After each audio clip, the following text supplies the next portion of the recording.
वातावरण है, बेहतर वातावरण है।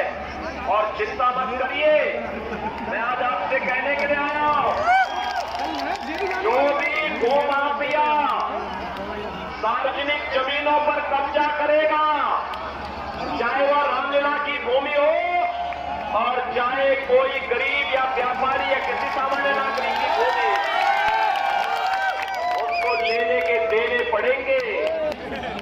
अगर किसी ने गो माफिया बन करके किसी गरीब की या किसी सार्वजनिक भूमि पे कब्जा किया तो ब्याज से उसकी वसूली भी होगी और वसूली होकर के फिर उनकी संपत्तियों को भी हम गरीबों को आवास बनाने के लिए वैसे करेंगे जैसे प्रयागराज में हमने किया। मैं बरेली के अपने सभी मतदाताओं को इस बात के लिए आश्वस्त भी करता हूं, पिछले 7 वर्ष में हम लोगों ने गन्ना किसानों की गन्ना समस्या का, चीनी मिलों की समस्या का समाधान करने का भरपूर प्रयास किया। बहनों भाइयों, 120 चीनी मिलें हम चला रहे हैं। 120 में से 105 चीनी मिल ऐसे हैं जो एक सप्ताह के अंदर भुगतान कर रही है। 15 चीनी मिलें ऐसी हैं जिनका भुगतान लेट है और मैंने तय किया है, हमने तय किया है, अब तक हम 2.5 लाख करोड़ रुपए का गन्ना मूल्य का भुगतान गन्ना किसानों के खाते में किए हैं।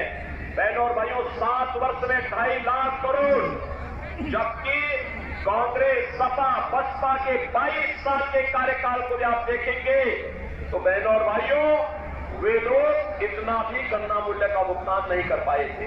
लेकिन हमने तय किया है, जो चीनी मिलें गन्ना मूल्य का भुगतान समय पे नहीं करेंगे, हम किसानों को उसका मालिक बनाएंगे।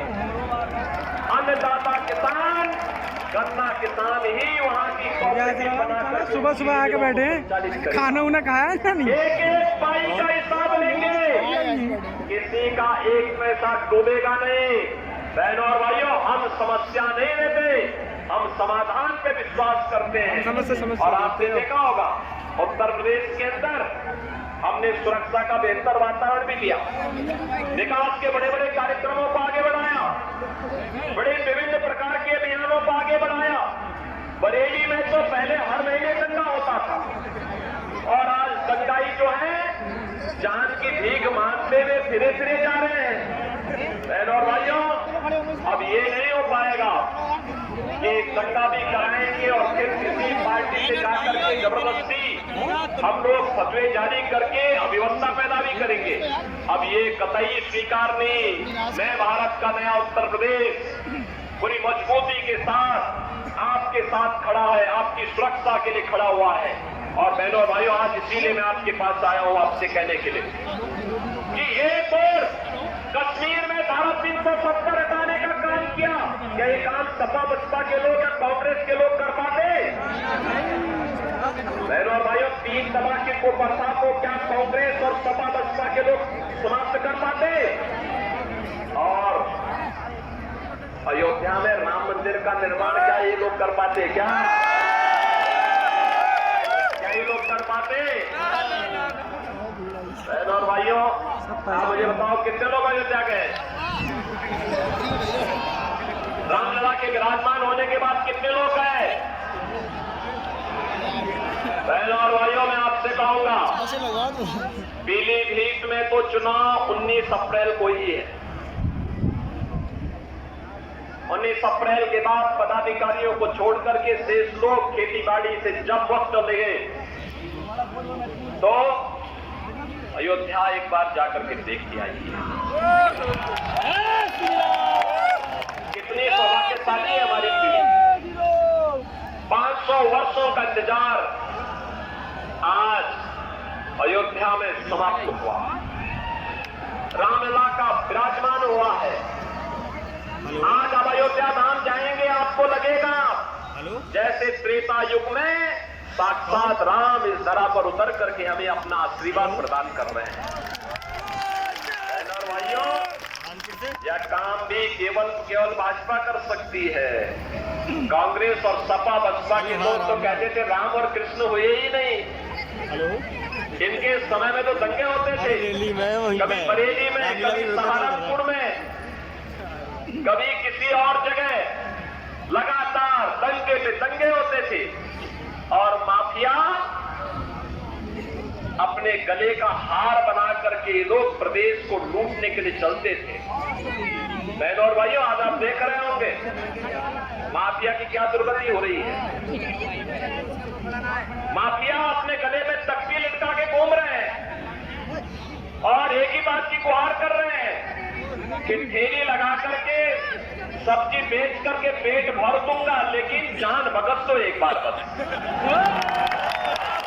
जो पहले आम जनता की जान के लिए खतरे बने हुए थे, जिन लोगों ने बेटी और व्यापारियों की सुरक्षा के लिए खतरा पैदा किया था, आज वे जान की भीख मांगे मांगे घूम रहे हैं। और कुछ लोग पहले ही अपने कर्मों की सजा पा चुके हैं और कुछ लोग भयभीत होकर के ही जहन्नुम की यात्रा में भी जा रहे हैं। और बहनों भाइयों, इसीलिए हम आ रहे हैं। ये सुरक्षा का जो वातावरण है, कर्फ्यू मुक्त वातावरण है, दंगा मुक्त वातावरण है, विकास और समृद्धि की नई ऊंचाई तक बढ़ाने का, विकास और विरासत को आगे बढ़ाने का जो कार्यक्रम है, समृद्धि और संस्कृति के संवर्धन का जो अभियान चल रहा है, ये नए भारत की तस्वीर को प्रस्तुत करेगा जो प्रधानमंत्री मोदी जी के विकसित भारत की संकल्पना को साकार करता है। विकसित भारत के लिए हमें विकसित उत्तर प्रदेश चाहिए और विकसित उत्तर प्रदेश के लिए बहनों और भाइयों, विकसित उत्तर प्रदेश के लिए विकसित बरेली भी चाहिए, विकसित पीलीभीत भी चाहिए। और विकसित पीलीभीत और विकसित बरेली के लिए कमल का फूल चाहिए, कमल का फूल।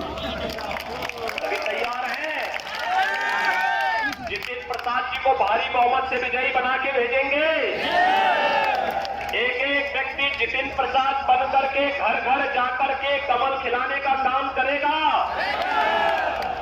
बरसात हो, आंधी हो, तूफान हो, धूप हो, गर्मी हो, कुछ भी हो, लेकिन 19 अप्रैल को पहला काम मतदान का करेंगे और मतदान करने के लिए लोगों को तैयार करेंगे।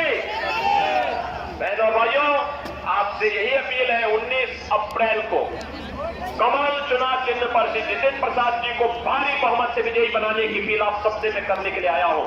आप अगर सहमत हैं तो मेरे साथ बोलेंगे भारत माता की। जहां तक मेरी आवाज जा रही है, इतनी जोर से अपनी आवाज लगाना कि पीलीभीत लोकसभा सीट के साथ साथ बरेली में भी आपकी आवाज पहुंच जाए, क्योंकि आपके पूर्व विधायक छत्रपाल सिंह गंगवार भी संतोष गंगवार जी के आशीर्वाद से वहां से प्रत्याशी है।